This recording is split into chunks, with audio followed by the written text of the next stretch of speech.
Let's start with the biggest story. Well, a lot of people were sleeping on Saturday night. The Dallas Mavericks made one of the most stunning trades in NBA history, in sports, in recent memory, to be sure, in sports. Nick Angstadt from Locked On Mavs was certainly not asleep. Frankly, I don't know when Nick does sleep. Nick, let's just start with the top line. What was your reaction when you saw the alert, and why was it, I can't believe Shams got hacked? For all of us that cover sports in whatever sport, you listen to Locked On Sports Today, you hear a bunch of us that cover sports in different ways. We all have people in our lives that don't know anything about sports. And whenever you're hanging out with them, you have to try to explain things to them in a way that would make sense. Yeah. I'm sitting in the kitchen of my friend's house, and she's making a cake or something for her kids. They're going to have their 1-year-old birthday the next day. And I pull up my phone, and she goes, "Oh my gosh, did somebody die?" And it was like that, where that was my instant reaction of just everything changed. It absolutely changed the face of the Dallas Mavericks, the franchise, and honestly, the city of Dallas.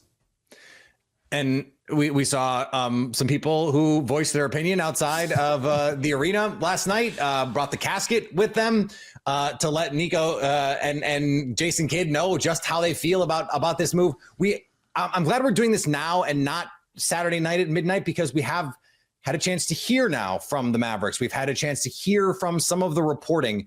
So the best that you've been able to parse what you believe, what maybe you believe a little bit less, about the motivations of how this all went down.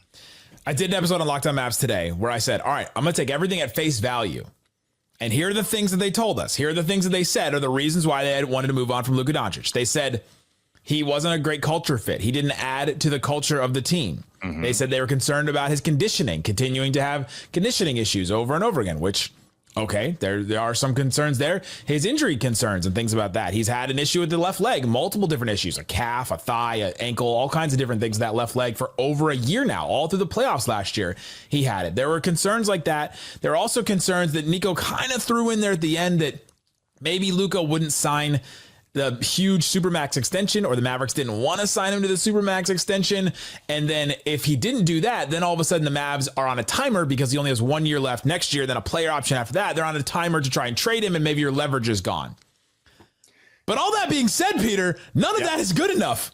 You deal with all those other things, the conditioning, the complaining to refs, the anything else with Luka Doncic. Think about all the things that star players have done in the NBA. Jimmy Butler was going on different planes than his team. Like Russell Westbrook was like almost doing a different practice because he was showing up at different times. There's been so many different things with star players. You just deal with it. There have been, I went and counted on that show, I think 14 legitimate teams that have never had a player as good as Luka Doncic on their team. You don't trade that player.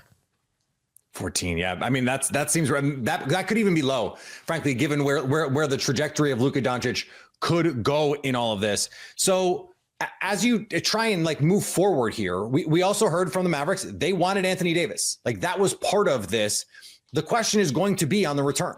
If you're going to trade Luka, then you need to get Texas with a dollar sign back.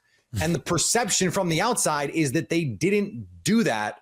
So from your perspective, why not? Well, there's no state taxes in Texas, so it's a different exchange rate from going from California. That's true. Yeah. Nico Harrison was a Nike guy and was high up in Nike and pitched a lot of guys, was Kobe's Nike guy, was big in those circles, had a lot of relationships. That is supposed to be his superpower coming in to run the Dallas Mavericks when Mark Cuban brought him in, was to have these relationships with players. It has worked out incredibly well with Kyrie Irving. I think Nico Harrison is one of the reasons why that relationship with Kyrie has worked out as well as it has, that Kyrie has been awesome. And there's been literally no issue and has been nothing but a leader and an awesome player for the Dallas Mavericks. Nico Harrison also, there's this viral video that goes around every once in a while of Nico Harrison hanging out with Anthony Davis, a young Anthony Davis, at the Team USA practice before Anthony Davis played in the Olympics when he was just coming out of college. Nico Harrison has had a long-standing relationship with Anthony Davis. There have been many Mavs-Lakers games where we have sat and watched Nico Harrison and Anthony Davis talking before a game, and we go, oh, look at that. The Mavs may trade for Anthony Davis. Well, they finally did. But we never would have thought that they had sent Luka back, because it was always, how will Luka fit with Anthony Davis? How will the Mavs pull it off? Well, apparently it happened with Luka, and the package is just, it's not good enough. Anthony Davis is a great player. He's going to start the All-Star game. Nico Harrison is now traded for 2 All-Star starters and Kyrie handed Anthony Davis, which is a very strange thing. But he's not as good as Luka Doncic, and he's a great two-way player. He's going to make the Mavs defense elite, which is going to be fun and interesting to watch. At least you'll have something to watch as a team. The team is not completely gutted, but the package to get back for Luka is the worst star trade in NBA history. So can this still work out in some sort of not net positive, but in a way that is not going to be totally gutting for Mavericks fans? They have to win the title, and their window looks like, with Kyrie at 33, Anthony Davis about to turn 32, both of them injury histories, they have to win the title in like 3 years. That's basically their window. And Kyrie has a player option this summer. So stick to Locked On Mavs, and we'll tell you all about that all throughout the offseason, because this team never sleeps, ever.